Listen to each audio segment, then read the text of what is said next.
Laporan aktualisasi peserta pelatihan dasar CPNS golongan 3 angkatan 18 lingkup pemerintah Kota Tual tahun 2021 dengan judul Peningkatan Minat Belajar Peserta Didik dalam Pembelajaran Matematika melalui Pendekatan Berdiferensiasi di kelas 9 SMP Negeri 3 Tual. Setiap peserta didik memiliki cara tersendiri dalam menerima konsep atau materi yang disajikan dalam pembelajaran, baik dengan cara membaca secara langsung, mendengarkan penjelasan dari guru, mengamati gambar dan menonton video hingga melakukan praktek. Untuk memenuhinya, maka dilakukan 6 strategi pemecahan isu yang diterapkan untuk meningkatkan minat belajar peserta didik. Dengan kegiatan yang pertama, melaksanakan pretest. Dengan tahapan-tahapan yang pertama, konsultasi dengan kepala sekolah terkait pelaksanaan pretest tersebut. Tahapan yang kedua, membuat kisi-kisi soal pretest, soal posttest, dan kunci jawaban. Tahapan yang ketiga, mengetik kisi-kisi soal pretest, soal posttest, dan kunci jawaban. Tahapan keempat, mereview hasil pengetikan soal pretest, soal posttest, dan kunci jawaban. Tahapan kelima, mencetak soal pretest dan soal posttest. Tahapan keenam, menggandakan soal pretest dan soal posttest sejumlah peserta didik di kelas. Tahapan ketujuh, melaksanakan pretest kepada peserta didik.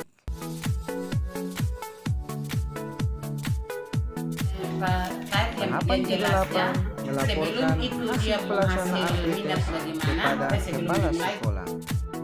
Kegiatan kedua, membuat pemetaan minat belajar peserta didik dengan tahapan yang pertama, melakukan konsultasi dengan kepala sekolah. Tahapan yang kedua, menyiapkan hasil pretest dan profil belajar peserta didik. Tahapan yang ketiga, mengelompokkan peserta didik berdasarkan hasil pretest. Tahapan keempat, menetapkan minat atau profil belajar peserta didik. Tahapan kelima, mencetak hasil pemetaan minat atau profil belajar peserta didik. Tahapan keenam, melaporkan hasil pemetaan minat atau profil belajar peserta didik kepada kepala sekolah. Kegiatan ketiga, membuat media pembelajaran dengan tahapan sebagai berikut. Tahapan yang pertama, berkonsultasi dengan kepala sekolah. Tahapan yang kedua, menetapkan konsep media pembelajaran. Tahapan yang ketiga, mencari informasi pendukung pembuatan media pembelajaran.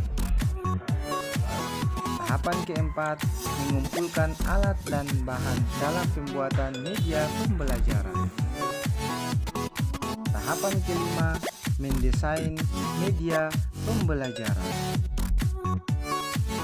Langsung mengerjakan. Tahapan keenam, mensimulasikan media pembelajaran. Tinggal kita ambil ini, ya. Kita ambil sebuah sedikit.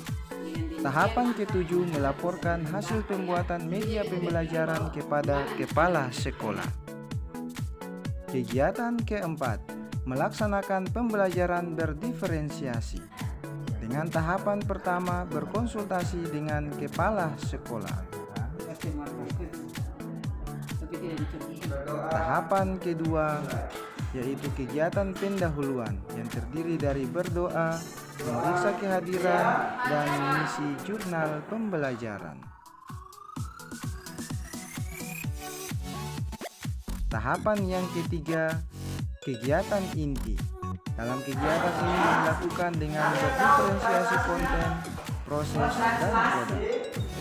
Dalam hal strategi berdiferensiasi konten, materi disajikan dengan 3 cara. Yang pertama dengan PowerPoint, yang kedua dengan video pembelajaran, dan yang ketiga dengan media papan transformasi geometri. Serta didik juga menjawab pertanyaan-pertanyaan yang terdapat di dalam media pembelajaran dan mempraktikkan dengan menggunakan papan transformasi geometri.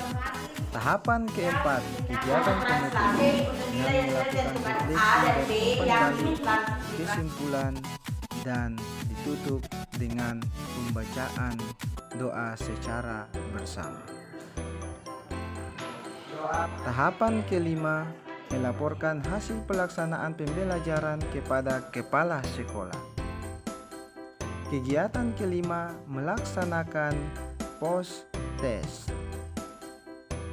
Dengan tahapan 1, berkonsultasi dengan kepala sekolah.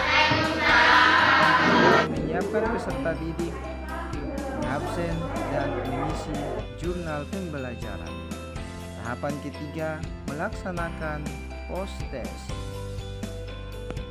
Tahapan keempat, mengumpulkan hasil post test.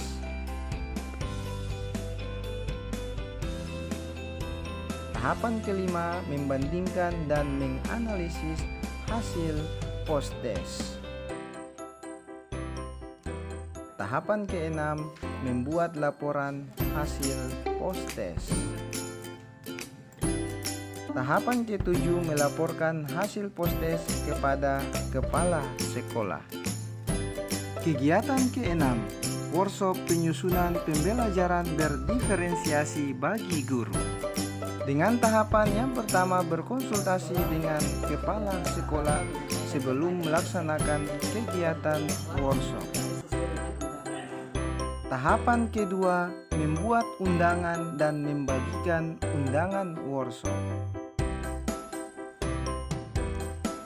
Tahapan ketiga, membuat daftar hadir workshop. Tahapan keempat, menyiapkan materi workshop dan spanduk workshop. Tahapan kelima, melaksanakan workshop. Mulai kegiatan.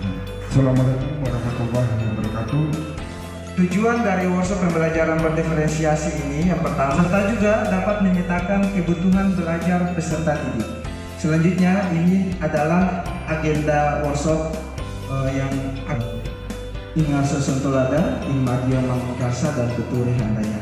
Setiap guru kita diminta di depan sebagai teladan, kemudian di tengah membangun kekuatan dan terus berkarya, dan di belakang memberi murid-murid seperti apa yang sudah pernah dihadapi.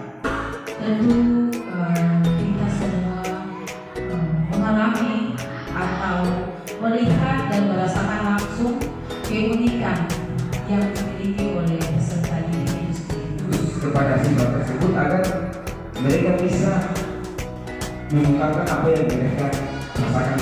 Pendekatan pembelajaran berdiferensiasi. Nah, dalam pembelajaran berdiferensiasi ini, karakter murid yang kita hadapi tadi, misalnya daya belajarnya yang berbeda, ya, kemudian tingkat belajarnya yang berbeda, kesiapan belajarnya yang berbeda, pembelajaran sesuai dengan tujuan pembelajaran yang diharapkan. Apa itu pembelajaran berdiferensiasi? Menurut penulisan bahwa pembelajaran berdiferensiasi itu adalah usaha untuk menyesuaikan proses pembelajaran di kelas untuk memenuhi kebutuhan belajar setiap individu peserta didik. Bagaimana anak didik kita siap untuk belajar atau penguasaannya terhadap suatu materi melalui membaca, melihat gambar dan sebagainya. Mereka sudah punya gambaran dengan itu. Tetapi ada juga anak didik yang belum menguasai. Nah, itu kita bisa kategorikan ke dalam kesiapan belajar. Anak didik kita yang minat belajar itu misalnya kesenian, bernyanyi, ya, kemudian ada tiga. Yang pertama yaitu konten. Konten ini berkaitan dengan bagaimana kita sajikan dalam bentuk apa. Berikut adalah proses bagaimana menerapkan dan pembelajaran itu di kelas dengan cara seperti apa. Diferensiasi ini adalah produk. Apa yang dihasilkan dalam suatu pembelajaran. Setelah sesi pelaksanaan workshop dilanjutkan dengan tahapan melaporkan hasil pelaksanaan workshop kepada kepala sekolah.